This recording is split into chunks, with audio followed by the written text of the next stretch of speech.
I'm your host, Tapon. In this episode, I have back Michael Zervos, the man who's leading the project Kosmos.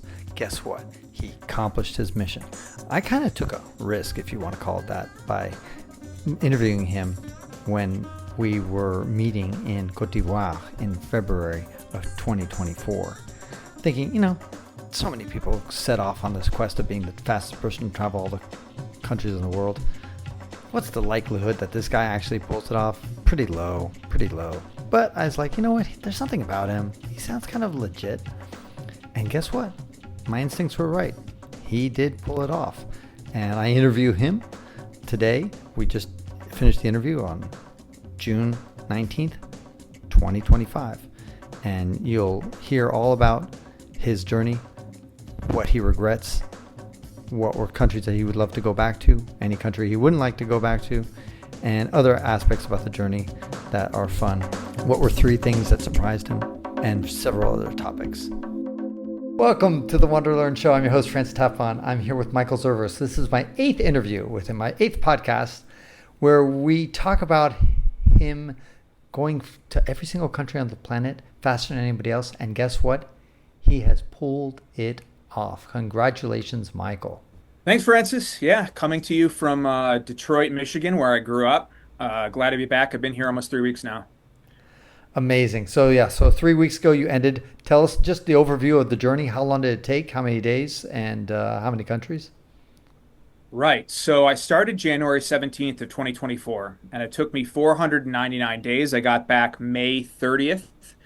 So about, almost 3 weeks ago. And yeah, my last country. So I went from Toronto to Detroit. Technically, my last country was the US. Guinness starts the clock as soon as you board your first mode of transportation. So on my way to Russia from Detroit, that means I start from 0. Russia was my first, US was my last. How did you feel? Was there family waiting for you, or did you just go to the first Greek restaurant there and just eat a bunch of food? In some ways, it was anticlimactic because I knew that I was going to break it about a month before I actually did it. Once I got through, I would say, Venezuela, maybe Haiti. Once all of those trickier countries, I got through those. It was pretty smooth sailing. Yeah, I was deported in Nicaragua. That was a bit of a surprise. So that could have crushed my attempt, but I was about a month and a half away, and I knew that it was going to happen. So in a sense, if I had maybe the last country was North Korea, for some reason it hadn't opened until then, it would be extremely climactic, suspenseful. People would be waiting on bated breath to see if I did it. But this was it was a nice and easy ride in. And I knew that there was going to be friends and family that were waiting for me in Detroit. Of course, my awesome sponsor, iVisa, had arranged this huge celebration with I had a hat, I had t-shirts. They gave me a gold medal. There were little billboards. The press was there. I had family and friends there.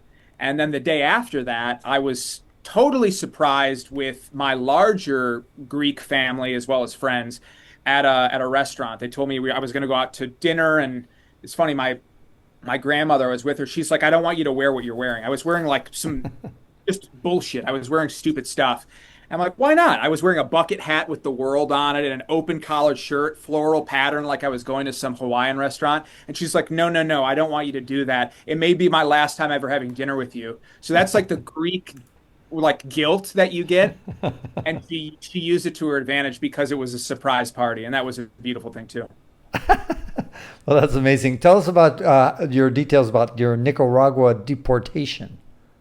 Yeah, well, I wish I had more information than what happened, the reason why. But essentially, I bought a ticket to go there on my US passport. It was like a month before I did it. And literally the day before I was supposed to leave from Costa Rica to Nicaragua, well, I got an email not from the government, but through the airline. It was some small airline saying,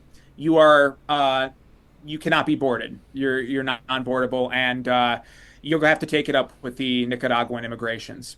And I called the airline, tried to figure out what was going on, and I was just stuck in Costa Rica. So I'm like, I got to get in there. So I had 2 options: either land border or buy another ticket overseas or by air. So I used my Greek passport, bought an Avianca ticket, and There was no issues. I got to the airport. They boarded me on the plane. I arrived. I went to immigration. And about, 3 minutes in, I realized that there was going to be a problem because the woman was just, she was polite, and then she started to get a little bit more stern, and then she was cross, and then she brought her supervisor over, and then the supervisor took my passport back into a back room, came back and got some more questions, went back, came back, said, "Do you have another passport?" I'm like, "Oh, all right, well." It was fun while it lasted. I gave him my second American passport, not the one that was declined, just because I thought I might get into more trouble if I gave him the one that like was not admissible. So they took it. They were in there for another 15 minutes as everyone cleared off the plane, and he came back and he was furious. He pulled me by the backpack back through the gate out into the where you would be waiting to board the plane, and they had a couple people from the army, a couple immigrations officers just sitting around me. I couldn't go to the bathroom. I couldn't use my phone, but I managed to record everything that happened from the moment I was basically pulled into the gate. I just kind of covertly started my camera, and yeah, they wanted to send me back to Miami, and I pleaded with them, "Hey, I have a ticket to El Salvador next. Can you board me on that?" Just so happened there was a flight to El Salvador like 20 minutes later. So they just threw me on that plane. I got my witnesses from the airline. I got my GPS tracker. I got some proof that I was there with, my covert camera, the conversations that I had. Yeah, it was pretty wild. The only country that I'd been deported from, and still I don't know why. That's so bizarre. That's so bizarre. Yeah. Any your best guess? My best guess is that because I create videos, I interview people, the Ortega regime does not typically like journalists, especially foreign journalists, YouTubers, Instagrammers. Maybe they saw at the very top at that point in time, there was a video about North Korea. I wasn't so flattering about North Korea. I didn't like decimate the country either, but maybe they just didn't like what I said and they thought I would do the same thing. So that brings up my question I want to ask you, which is give me three surprises. I'm going to put that as one of the three surprises. Give me two other surprises.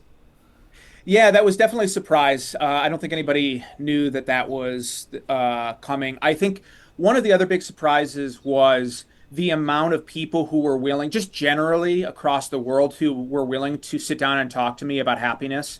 I don't want to say, I mean, not every country or region was the same. You get a lot more people who are more open to this line of questioning than others. But generally speaking, going up to strangers around the world, asking them about happiness turned out to be pretty successful. And I got interviews from all over the world about it. I think a lot of people were imagining that I would get, one word responses or people clamming up as soon as they talk to a stranger. And occasionally it happened, but it was a pleasant surprise to experience that level of generosity when it came to people's time as it relates to a perfect stranger coming that But you come. didn't do that in Nicaragua, I imagine.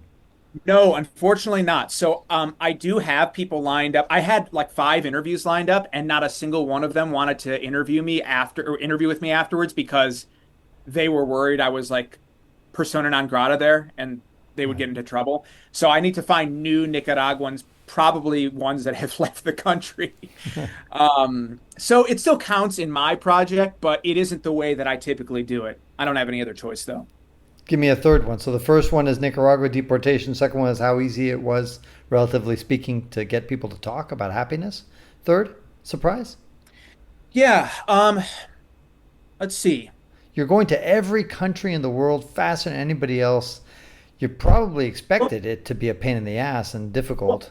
yeah, yeah. Here's one of them. Okay, I work in the movie industry almost 14 years now. Movies, you plan and plan and plan, and usually there's about 95% that go correctly, and the 5% can be magic. It's incredible. We call it occasionally happy accidents, things that end up on screen where actors improv, especially in comedy, whatever. Those are awesome. That's what makes it really exciting. But you plan that much to have that 5% of latitude. Now, when it comes to traveling like this, I wanted 100% to work out completely the way that I had planned it. But I wasn't expecting that, right? It turns out my route was about 93, 94% worked out totally the way I expected. Wow. And about that 6-5% worked out, in different ways, but they were the ones that I wasn't sure about to begin with, like North Korea, Sudan. We weren't exactly sure how that was going to play out. And at that time, I didn't have my Greek passport. I needed to renew it. So if something went wrong with the military waiver that I was trying to get, then I would have to get into Venezuela a different way. But that did actually end up working out the way it did. So just the fact that everything went almost entirely to plan was a very pleasant surprise. Yeah, that is surprising. I got to give credit to your sponsor. They're not my sponsor, they're yours, ivisa.com. That without them, I think this journey would never have been able to work out as well as it did and take away. They were able to kind of mitigate a lot of those surprises. The sponsors that I picked were based off of the observations I made of people who had attempted this record before, either the ones that had made it or the ones that didn't quite break the record and had failed along the way. And I tried to somehow figure out some of my deficits, the things that I didn't want to do, that I wouldn't have time with, the things that I could cut down in terms of time. And one of those things, a big thing, was the paperwork involved. And there's no way I would have been able to do the happiness stories on top of the visa paperwork. Just right out, no way. And to Right. film all of the things that I did in every country. I mean, most of my time was spent as soon as I got out of the airport, I was hitting the streets, talking with people, filming things, taking tours, whatever it is. I wasn't in an embassy waiting Right. to get paperwork. Right. Yeah, no, it's a big deal. And as somebody who's been to all the African countries, that's just a perfect example of where visas can really slow down the journey in a major way. And you're not just Yeah. talking about days, but sometimes weeks, even months.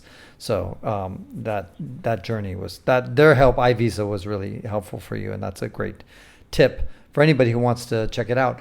Now, what about your regret? Give me one regret, Michael, that you have from this journey. Now, you did a great job. You completed your mission, but something you have to regret something.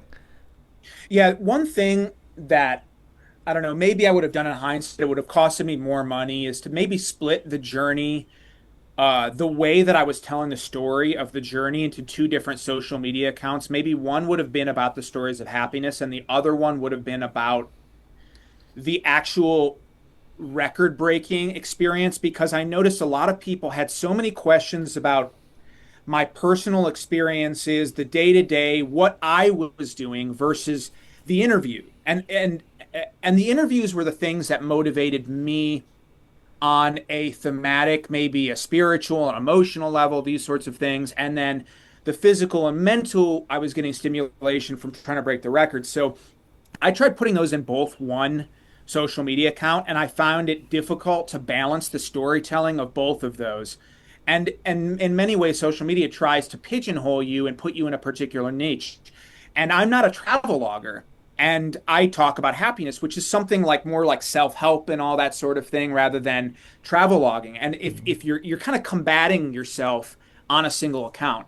So it would have been a lot more work. Maybe I would have needed a social media manager and I would just upload the stuff and then they would handle it. But, I was trying to save money and put all of it towards what I was doing in travel. And I thought maybe arrogantly or foolishly that I could handle all of this stuff on one account.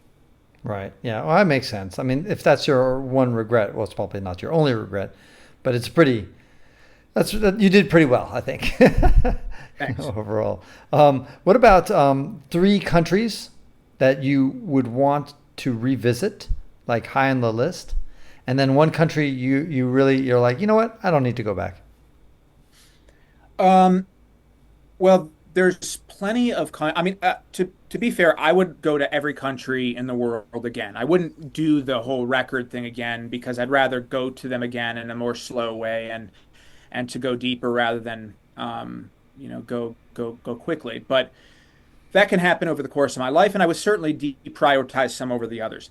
Okay, if I were to mention, let's say, three countries in different parts, different regions of the world, just to be fun about it, I would say one would be Madagascar. I adored it. I think the biodiversity is stunning. The people I adored. I'd love to visit parts of the country that are much more remote and learn about tribal systems and see some of the flora and fauna. I'd love to see the north of the country. I thought the food was extremely rich and different and quite unique compared to the rest of Africa. So that's one of them. I walked Uh, across Madagascar from north to south, so I've got that checklist done of having explored Madagascar fairly well. And you're yeah, right, it is a quite a remarkable place. yeah. I know I'll be getting some tips from you when I decide to do that. But another one is Myanmar. I think a trend in the countries that I would go back to, and this isn't a rule, but maybe something that I've noticed is that people who are uh, maybe shy but authentic, who aren't caught up in the future of things too like planning too far ahead, invested too much in the future. People who are kind of in the present now, cultures that value being present with you are places that I really adore and I want to be around. I found that to be the case in Madagascar. I also found that to be the case in Burma. And given the fact that the country wasn't the safest to travel outside of Yangon and probably Mandalay Bay, given what's going on there, I would love to go back in the future and to meet more people, interview them, to spend time in rural villages. There was something nakedly beautiful about the way that I interacted with people there. It was difficult because not many people spoke English, and that was also the benefit because the tourism is so built up that you get people like trying to manipulate you or con you. It's just like you get what you get there, and the Buddhist temples there are extraordinary. I thought the food was wonderful. I can't wait to go back. And then to make the other one, I'm gonna give you maybe a basic one, maybe not. I don't know. Bolivia, I loved. I thought Bolivia was one of those places where modernity hasn't really caught up to the country yet. You see the traditions of the people even in urban centers. And in this way, the pre-Columbian traditions are pretty open for you to explore. They don't feel like they're put on. They're not like trying to manipulate you for your money. In some ways, when you go to Calle de Bruja or something like that, yeah, okay, it's partly for tourists. But generally speaking, tradition is front and center there in Bolivia, and I really love that. And the geography of the country is extraordinary. Any place you would not want to go back to? One, okay, I picked on this country a bit. It's just part of it is because I don't speak French. I didn't really connect with the people. Comoros. It's also a really small island. A lot of the smaller islands, it's like, okay, they're not going to be higher on the list because there's just not. They cost an arm and a leg to get out there, and once you're out there, unless you're a beach person or a diving person, I like those things. But I could go to more accessible beaches and beaches that are probably just as beautiful in other countries, and also have the culture to boot. So Comoros, it's nice. It didn't speak to me like many other islands or even many other countries. That's interesting because I spent, I think, 3 weeks in Comoros and I actually enjoyed it. Yeah. Especially because I got to go to the tallest mountain of Comoros, which is like this volcano. And I Yeah. thought that that was remarkable. And that they have these three islands, if I remember correctly. And that seemed pretty good. I would have thought that something like Vanuatu I don't know, I've never been to Vanuatu or Kiribati, these really tiny Pacific islands that are pretty much flat atolls that nothing much to see there. This again, I've never been there, so I'm just imagining that that would be less geographically diverse than Comoros. Yeah, well, Vanuatu does have a rather well-known volcano that you can fly to, Okay. and it's got some beautiful beaches. I really liked the culture. I found to be quite interesting there. I liked, drinking kava with some of the locals. I was with a lot of the people from the tourism bureau, and they showed me a good time. Kiribati, yeah, quite small, remote. Maybe this maybe there's multiple reasons why I wouldn't go back there, but. Tuvalu is probably not going to be around for another 15 or 20 years because of rising sea levels. So that I found it to be relatively boring. Very nice people, very kind people. I was treated well. To get back to that, it would be very expensive and it's kind of boring. Remind people where to follow you and where to keep up with you. Yeah, so you can find me. My website is project-cosmos with a K.com. On Instagram, the Project Cosmos, and across Facebook. Now I'm posting on Facebook. I'll be posting on YouTube soon, on TikTok, the Project Cosmos as well. So you can find me nearly across every social. And if you've been watching this on YouTube, I'll be posting a few of the videos that Michael and I have filmed over the course. We've got 7 of them. This one's the 8th. And you'll see some of the links for that in the show notes below, and links to the website. Everything will be down below. Michael, once again, congratulations on being the fastest person to travel to all the countries in the world. You did it. Congratulations, man. Thank you, Francis. And that ends this episode of the WanderLearn podcast, where we explore travel, technology, and transformation. If you'd like to see the show notes with links to what we've talked about, go to WanderLearn.com and click on this episode. If you'd like to connect with me, just remember Tapon. That's my first initial and my last name. Tapon is always my social media username. My website is ftapon.com. Do you want to leave me an anonymous voicemail where you can make a comment or ask a question? Then go to speakpipe.com/ftapon. Furthermore, if you'd like to get rewarded for supporting my projects, then go to patreon.com/ftapon. That's where you can pick up some remarkable rewards for as little as $2 a month. Now, 5 quick favors. Number 1, subscribe to the WanderLearn podcast. 2, download it. 3, share it. 4, review it. And 5, sign up for my newsletter at WanderLearn.com. Our theme music was composed by Eric Stratman. This is Francis Tapon, encouraging you to wander and learn.